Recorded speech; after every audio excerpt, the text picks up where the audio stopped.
الذين أنعمت عليهم غير المغضوب عليهم ولا الضالين.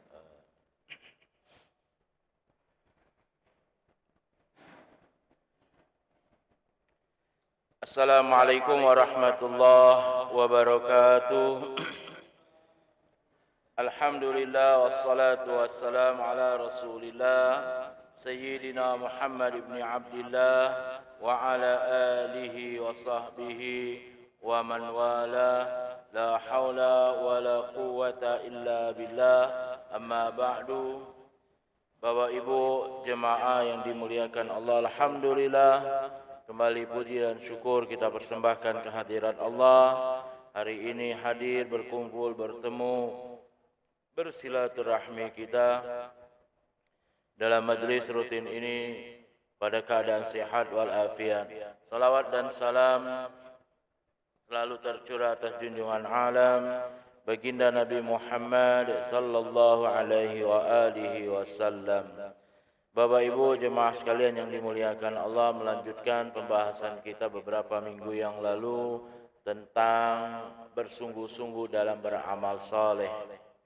Hadis yang akan kita bahas pada hari ini, an Anas radhiyallahu anin Nabi sallallahu alaihi wa alihi wasallam bima yarwihi an Rabbih azza wa jalla qala idza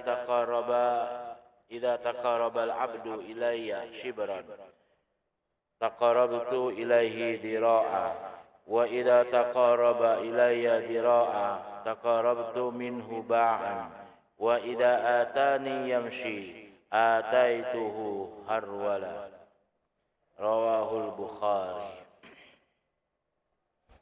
Hadis yang pertama yang akan kita bahas pada sore ini termasuk hadis qudsi.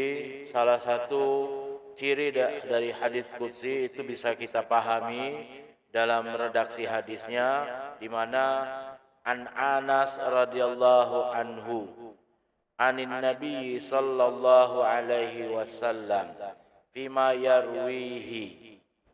Ini artinya hadis ini adalah hadis qudsi. Jadi ada beberapa ciri hadis itu adalah hadis qudsi. Pertama, bisa diawali dengan kalimat bima yarwihi, ya, bima yarwihi rabbih azza wa jalla, sebagaimana yang diriwayatkan oleh Allah atau oleh Tuhan. Ini menunjukkan kalimat setelahnya itu adalah hadis qudsi. Atau dari redaksi hadisnya itu biasanya Bapak Ibu sekalian itu ada kalimat-kalimat yang menjadi kalimat kuncinya. Ya. Biasanya kalau itu hadis qudsi, matan hadis itu ya terkait tentang keakuan. Misal, ya, di dalam hadis ini disebutkan, ya, idza taqarrabal 'abdu ilayya shibran, jika ada hambaku, artinya hambaku yang mendatangi aku. Artinya di situ bukannya Nabi yang ngomong, ya. Kalau Nabi yang ngomong bukan, masa Nabi kemudian menyamaratakan dengan Allah Tuhan? Tidak. Ya, artinya ini menunjukkan bahwa redaksi hadis tersebut adalah menunjukkan hadis qudsi. Biasanya juga diawalin dan ada dalam matan hadis tersebut ada kalimat abdun, ya. Ada dalam salah satu hadis misalnya, abdi lam tashkurni man lam tashkur man ajraitu ni'matan laka ala yadaihi. Hambaku, ya, kata Nabi dalam satu hadis qudsi, Allah berfirman, hambaku, belumlah kalian dikatakan bersyukur sebelum kalian bersyukur, berterima kasih kepada orang yang menyampaikan rizki kepadamu. Artinya Bapak Ibu sekalian, pada saat misalnya ada wong yang ngenjuk rezeki dengan kita, maka kita ucapkan terlebih dahulu terima kasih, baru kita ungkapkan alhamdulillah. Maka pada saat yang bersamaan kita mengucapkan terima kasih itu, ya, sebagaimana hadis qudsi tadi, abdi lam tashkurni man lam tashkur man ajraitu ni'matan laka ala yadayhi. Hambaku, kalian belum dihitung bersyukur dengan aku sebelum kalian berterima kasih kepada orang yang menyampaikan rizki kepada kalian. Jadi kita bersyukur dulu kepada manusia yang menyampaikan rizki tersebut. Terima kasih. Baru kita ucapkan alhamdulillah. Nah ini hadits qudsi. Ya. Nah hari ini kita akan membahas bab ini diawali dengan hadits qudsi, di mana Nabi menyatakan Allah Subhanahu wa taala berfirman, ya. Apa kata Allah? Apabila hamba mendekat kepadaku sejengkal, maka aku akan mendekat kepadanya sehasta. Apabila ia mendekat kepadaku sehasta, maka aku akan mendekat kepadanya sedepah. Jika dia datang kepadaku dengan cara berjalan, maka aku akan mendatanginya dengan cara berlari. Artinya Bapak Ibu yang dimuliakan Allah, ya, balasan Allah terhadap sikap kita yang ingin beribadah, ingin mendekatkan diri kepada Allah, itu lebih hebat lagi. Ya. Dalam hadis ini disebutkan, jika hambaku itu mendekat kepadaku dengan cara berjalan, Allah akan datang mendekat kepada diri kita dengan berlari. Artinya lebih cepat. Bahkan oleh karena itu Bapak Ibu yang dimuliakan Allah, ya, Asmaul Husna itu kalau kita jingok dan kita baca, ya, gandengan Asmaul Husna itu kan biasanya Asmaul Husna itu gandengan Rahman Rahim, Ghafur Rahim, ya, artinya gandengan, ya. Nah maka gandengannya itu Bapak Ibu sekalian luar biasa. Coba pikirkan, Allah itu nama Allah, asma Allah yang pertama itu Allah, yang kedua Ar-Rahman, yang ketiga Ar-Rahim. Nah sifat atau asma Allah yang ketiga ini, biasanya Bapak Ibu sekalian, asma Allah itu gandengannya cuman siko, kecuali di Asmaul Husna yang disebut dengan Ar-Rahim. Ar-Rahim ini Bapak Ibu sekalian bisa bergandeng dengan Ghafurur Rahim, Tawwabur Rahim. Allah itu mengampunin dosa kita, bukan mengampunin Bapak Ibu sekalian, tapi Rahim. Bukan mengampunin, ya. Rahim, bukan menerima tobat kita, tapi Allah Rahim dengan kita. Dan kalau kita buka kembali Bapak Ibu sekalian, ya, apa arti Rahim itu sendiri? Ya Allah Bapak Ibu sekalian, alangkah luasnya. Di mana dalam hadis disebutkan dalam kitab Riyadhus Shalihin, ya, pada saat Allah menciptakan alam semesta ini, ya, Allah ciptakan 100 nikmat. Allah ciptakan dalam waktu yang bersamaan 100 nikmat. Baru satu nikmat yang Allah turunkan kepada kita, ya. Nikmat yang satu itu dari sejak zaman Nabi Adam sampai kaget kiamat. Nikmat yang siko ini itu dari sejak zaman Nabi Adam sudah diturunin sampai kaget kiamat. Bapak Ibu sekalian, itu nikmat tak akan habis. Ini nikmat yang namanya Ar-Rahman. Siapa yang dapat Bapak Ibu sekalian? Sekarang kita dapat nih Ar-Rahman. Aku dapat lemak dimbus oleh AC. Alhamdulillah Ar-Rahman. Siapa baik? Ya. Apakah dia wong yang beribadah atau wong yang tak beribadah? Apakah dia wong yang beramal soleh dan atau wong yang selalu berbuat maksiat? Minta maaf. Bahkan Bapak Ibu sekalian, wong yang berbuat maksiat dengan nikmat Allah yang satu ini, Ar-Rahman namanya, itu dikasih Pak. Dikasih dalam bentuk istidraj. Ada Pak. Wong yang ndak semayang-semayang, tidak puasa, kita kan galak kalau nengok ceramah, wong yang galak semayang, wong yang galak sedekah, wong yang galak puasa, itu akan mendapatkan nikmat Allah.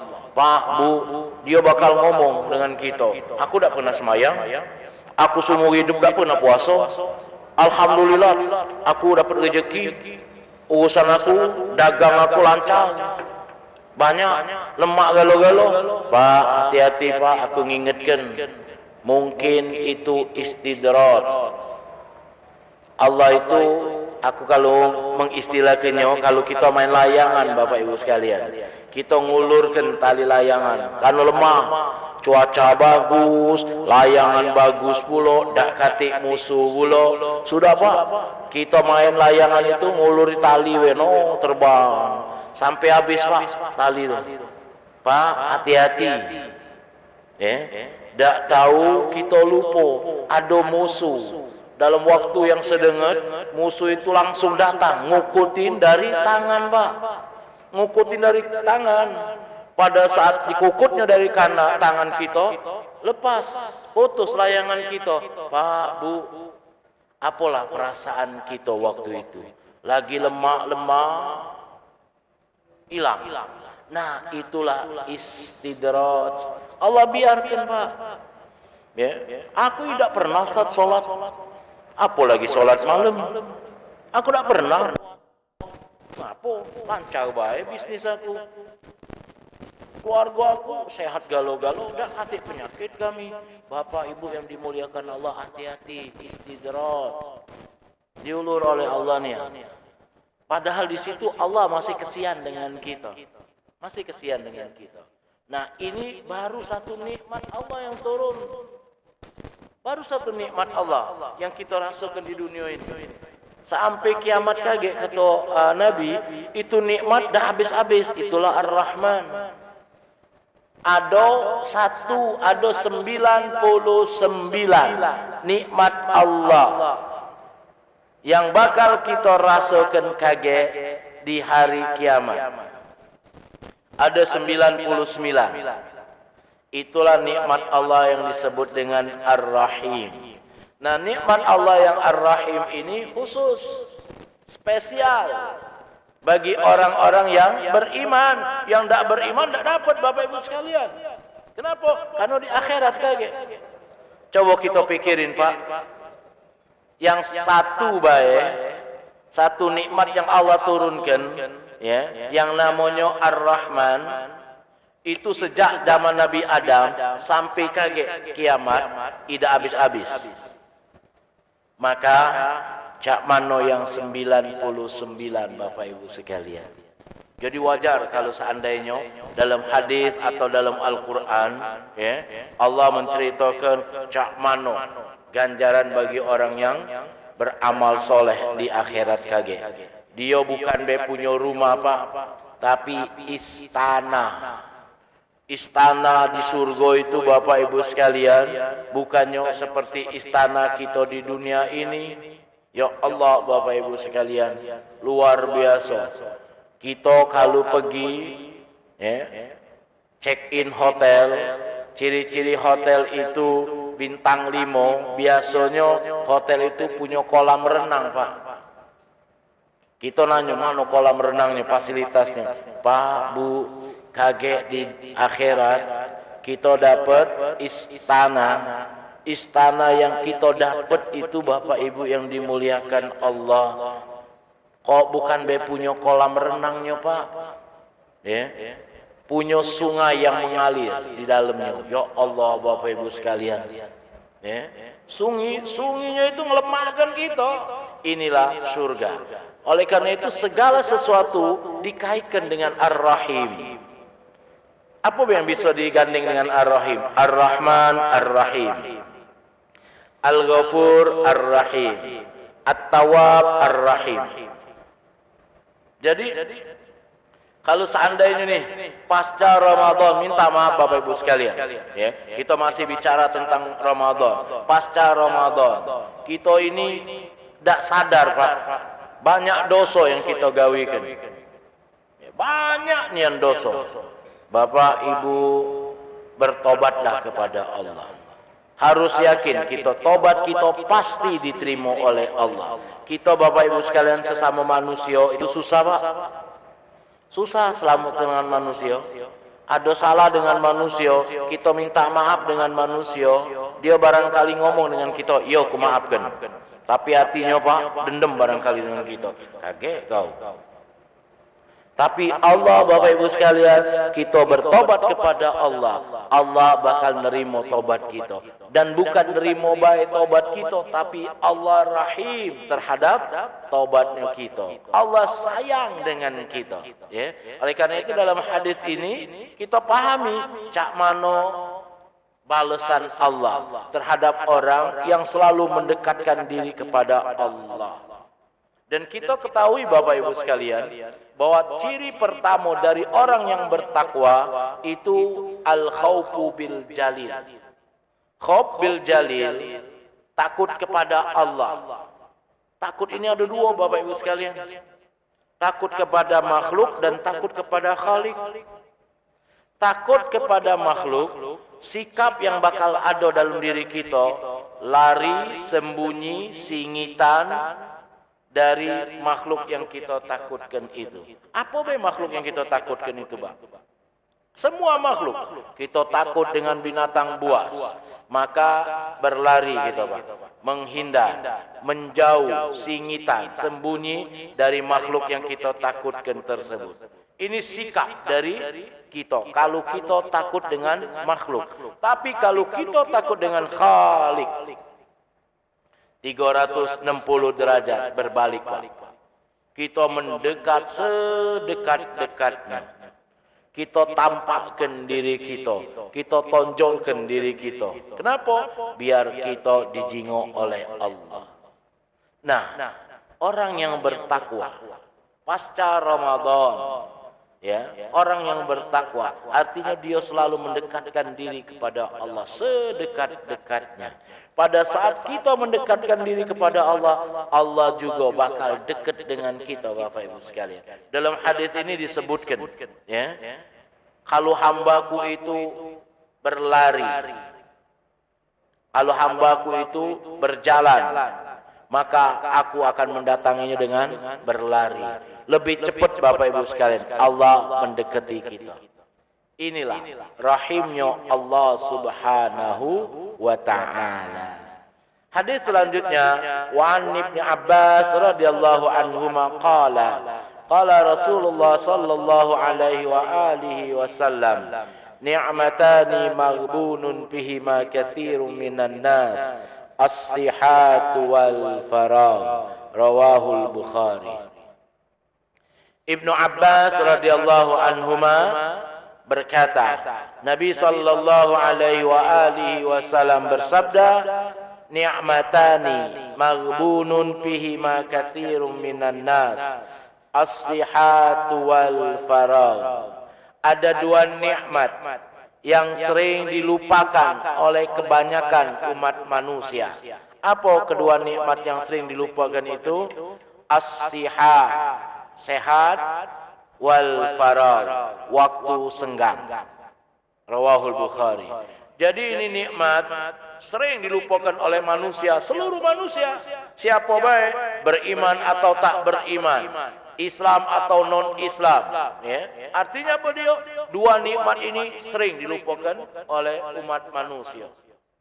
Oleh karena itu Bapak Ibu yang dimuliakan Allah, Nabi ngajarin dengan kita, kalau kita bangun dari tidur malam kita terbangun kita, maka ada doa yang selalu kita baca, ya.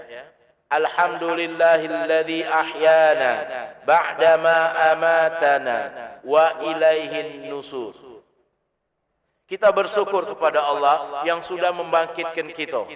Pertanyaan, Pak, cak mano kalau kita tidur tak bangun-bangun, sudah itu. Sudah itu. Kita tidur di malam. Oleh karena itu aku mengingatkan, ya, doa tidur itu mengingatkan kita dengan keadaan kaget kita yang pasti kita akan hadapi. Doa sebelum tidur, Bismika Allahumma ahya wa bismika amut. Dengan namamu ya Allah, aku hidup, dan dengan namamu juga aku mati. Artinya, Pak, tidur itu miniatur mati kita. Setelah itu bangun kita. Pas bangun, alhamdulillah, kita baca doa. Dan ini doa yang sering dilupakan. Minta maaf. Doa yang sering dilupakan oleh semua manusia. Bangun tidur, alhamdulillahilladzi ahyana ba'dama amatana wa ilaihin nusur. Pas ngangkat tangan sebelah kanan, alhamdulillah, bisa terangkat tangan kanan ini. Kenapa? Ada wong yang bangun tidur tak bisa lagi ngangkat tangan kanan. Pas ngangkat tangan kiri, alhamdulillah, bisa ngangkat kiri. Pas noleh ke kanan, masih ada ya yang bebek. Alhamdulillah, Bapak Ibu sekalian. Kenapa? Minta maaf Bapak Ibu yang dimuliakan Allah. Ya. Berapa banyak peristiwa-peristiwa yang sering kita lihat di TV. Ada gempa Palu, Pak. Gempa Palu itu jam 2.45 lebih kurang. Lagi nyenyak-nyenyaknya, Pak, tidur, Pak. Lagi lemak-lemaknya nian tidur. Gempa Palu, kita tidak tahu, pas kita bangun, sento sudah di pucuk pala kita, Pak. Sento sudah di pucuk pala kita. Pas kita nengok sebelah kanan, bini kita sudah tidak katik lagi nyawanya. Allahu Akbar. Kita bersyukur nih pada saat bangun fajar tadi, tidak taunya kita sehat. Ni'matani maghbunun bihima katsirum minan nas. As-sihatu wal farar. Dua nikmat kata Nabi yang sering yang dilupakan oleh manusia. Apa itu? Sehat dan waktu luang. Berapa banyak, Pak? Uang badan sehat, santai-santai. Tapi kalau sudah sakit baru berejo ke masjid, Pak. Baru berejo ke masjid. Itu sudah omongan kalau bahasa aku sudah terlambat. Dulu sehat, Pak. Kalau ngangkat takbir, kalau seandainya dia sehat bisa ini. Allahu Akbar, mantepnya, Pak. Lemak ningoknya. Sehat. Tapi lah sudah sakit ini, Bapak Ibu sekalian, ngangkat takbir sudah tidak bisa lagi. Allahu Akbar ini. Allah. Berat niat Allahu Akbar. Imam lama bacaan, Pak, sudah gemeter dia. No, goyang-goyang. Uji kita gempa apa masjid ini gitu. Oh, goyang dia. Ya, perasaan tidak ada gempa. Datang kata kawan sebelah, barangkali dia denger remik. No, goyang terus. Minta maaf Bapak Ibu sekalian. Inilah kondisi manusia. Giliranlah sudah sakit baru nak berejo galo-galo. Apalan waktu muda itu nak dibaca galo-galo. Tapi lah sudah habis. Nah ini, oleh karena itu Bapak Ibu yang dimuliakan Allah, badan sehat yang masih ada dengan kita ini, manfaatkan. Jangan sampai sehatnya kita ini membuat kita lalai, lupa. Sehat inilah yang harus kita gawekan. Dalam salah satu hadis, ya, Nabi mengingatkan kita, barang siapa yang beramal di waktu muda, maka Allah, barang siapa yang beramal di waktu muda, di waktu sehat, di waktu dia mampu, maka Allah barang siapa yang beramal di waktu muda, di waktu mampu, di waktu sehat, di waktu mukim, ada tambahan di waktu mukim, Allah tetap mencatat amalnya. Kaget kalau dia sudah tua, sakit, musafir. Artinya apa dia Bapak Ibu sekalian? Ini akan kita rasakan. Oleh karena itu ngapa kalau kita musafir, sholat kita bisa dijamak, sudah dijamak bisa dikosor pula. Ada wong yang sudah terbiasa dia dari muda rasanya berat nian dia nak mengkosor sholat itu, perasaan dikurangi. Padahal tidak Bapak Ibu sekalian, tidak dikurangi. Kenapa? Allah tetap mencatat sebagai amalnya di waktu mukim. Dengan catatan, waktu dia mukim, dia beramal. Bukan dia santai-santai. Ya, Nabi jelaskan, barang siapa yang beramal di waktu muda. Artinya waktu muda sudah dia joken semayang. Ya, aktivitas ibadah itu sudah tinggi. Nah, semua kita kaget Bapak Ibu sekalian akan berada di waktu tua. Waktu tua pasti kita akan bertemu. Dan kita tahu Bapak Ibu sekalian jangan bertakoan. Ya. Waktu tua itu sudah banyak ciptaan-ciptaan Allah sudah ditariknya. Jangan cak yo ketemu dengan budak muda misalnya. Aku seringnya Pak ketemu dengan wong tua. Ya. Dia matonya tidak berkacamata. Aku berkacamata. Ustaz, sejak kapan Ustaz pakai kacamata? Aku sejak 2 SMP. 2 SMP. Muda ni Ustaz. Aku Ustaz, no, alhamdulillah sudah 80 tahun. Tidak pakai kacamata. Dalam hati aku, Fir'aun juga cak itu. Minta maaf Bapak Ibu sekalian. Ya. Fir'aun itu cak itulah. Tidak pernah punya penyakit dan tidak pernah punya rasa sakit. Akhirnya apa dia? Membanggakan diri, ujung-ujungnya ngakoin. Aku adalah Tuhan di atas Tuhan. Itu syirik. Banyak itu, minta maaf Bapak Ibu sekalian, bukannya aku tuh nyindik yang tua-tua. Biasanya tua-tua cak itu. Ustaz, ngapa Ustaz lah sudah berjalan berat-berat ini? Gitu. Ustaz, aku lah sudah 65 ini masih sanggup berjalan dari sini ke situ. Ya Allah Bapak Ibu ini. Tidak sadar. Surah Yasin sudah mengingatkan kita, Pak. Surah Yasin sudah mengingatkan kita. Yang mungkin tiap malam Jumat galak kita baca. Wa man nu'ammirhu nunakkishu fil khalqi apala yaqilun. Kata Allah, barang siapa yang aku tambah umurnya. Perhatikan. Wa man nu'ammirhu.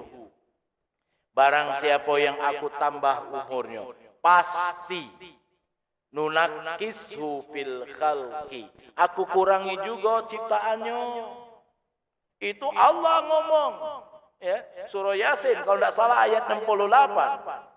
Ya. Jadi kita Bapak Ibu sekalian ya sadar. Ya, kacamata ini Pak, aku baru tahu. Sekali lagi aku mengingatkan, dulu aku waktu masih mahasiswa, galak nyingok kalau ada dosen yang dia maca skripsi itu sampai cak ini Pak. Sampai di ujung hidung ini, aku galak berpikir, sibuknya dia aku bapak ini. Sampai-sampai kacamata melogot lagi, tak sempat lagi dia nak naikkan. Pikir aku sibuk Pak, bukan sibuk. Setelah sekarang ini umur 40 ke pucuk, baru sadar. Ya, kalau umur 40 tahun ke pucuk itu kita punya penyakit mata namanya plus. Kalau maco tak bisa jarak dekat. Jarak dekat Pak, plus itu lebih segem lagi Pak. Jarak dekat. Kalau min, jarak jauh Pak. Yang jauh-jauh tak bisa dibaca. Ini plus, itu tak bisa maco, jarak dekat Pak. Nak dicek ini. Barangkali Bapak Ibu galak nyinggung wong maco. Dekatnya. Puji kita maco, apa makan wong ini. Artinya apa dia? Disitulah Bapak Ibu sekalian. Wa man nu'ammirhu nunakkisu fil khalqi. Barang siapa yang Allah tambah umurnya, pasti Allah kurangi ciptaannya. Nah oleh karena itu Bapak Ibu yang dimuliakan Allah, mari dengan dua nikmat ini, nikmat kita sedang sehat, banyak-banyak beribadah, karena suatu saat mungkin kita sakit. Sakit itu membatasin kita untuk beraktivitas dan beramal. Kita sekarang ini punya waktu, maka beramalah pada saat kita punya waktu. Jangan sampai waktu kita sudah mepet. Kalau sudah mepet Bapak Ibu sekalian, minta maaf. Biasanya biaya untuk ibadahnya mahal. Sudah itu keingetnya, ya Allah Pak, cak mandi wae. Kenapa? Itulah sudah mepet. Maghrib misalnya jam 6. Kita santai-santai wae Pak. Masih lama. Ya dari sekarang masih lama memang Pak. Dari sekarang kalau kita jenguk jam 4 sekarang. Masih lama jam 4.10. Sekarang. Cuman Pak kita muter-muter sana sini pas sampai rumah setengah 6. Masih 30 menit lagi. Kita ngomong istirahat dulu. Kaget. Kalau kita badan berkeringetan, badan masih cak ini tak lemak pula. Benar Pak. Istirahat dulu, duduk santai. Pas tengok jam lagi, setelah duduk santai, tinggal 5 menit lagi. Belum mandi, belum galau-galau. Ujung-ujungnya Bapak Ibu sekalian, waktu 5 menit, kita ibadah. Pertama, pakaiannya seadanya baik. Kenapa dia? Kita belum mandi. Sudah itu, pada saat kita semayang asal, jam 6 kurang 5 menit, Pak, Bu, barangkali kalau kita ngirim surat, itu sama dengan di kantor pos, surat kilat khusus, Pak, Bu. Ujung-ujung yang dibaca kita wajib galau-galau. Allahu Akbar, Allahu Akbar kabira. Bismillahirrahmanirrahim. Cepat galau-galau, Pak. Cep. Selesai, Pak. Nah, oleh karena itu, sekarang kita masih ada waktu. Sekarang kita sehat, sekarang masih ada waktu. Banyak-banyaklah kita beramal. Jangan sampai kita menjadi wong yang lupa dengan dua nikmat ini. Hadanallahu wa iyyakum ajmain. Semoga Allah berkahi majlis kita dan semoga Allah jadikan kita orang-orang yang tidak termasuk kepada manusia yang melupakan kedua nikmat tadi.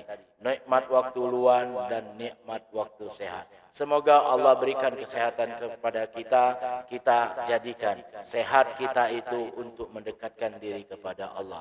Kita juga diberi oleh Allah waktu yang luang. Semoga dengan waktu yang luang itu kita tidak termasuk kepada orang-orang yang melalaikan waktu, tetapi orang-orang yang selalu menjadikan waktu-waktunya untuk ibadah. Hadanallahu wa iyyakum ajmain ala hadhihi niyyah al-Fatihah. A'udzubillahi minasyaitonir rajim. Bismillahirrahmanirrahim. Alhamdulillahirabbil alamin arrahmanir rahim. Maliki yaumiddin. Iyyaka na'budu wa iyyaka nasta'in. Ihdinas siratal mustaqim.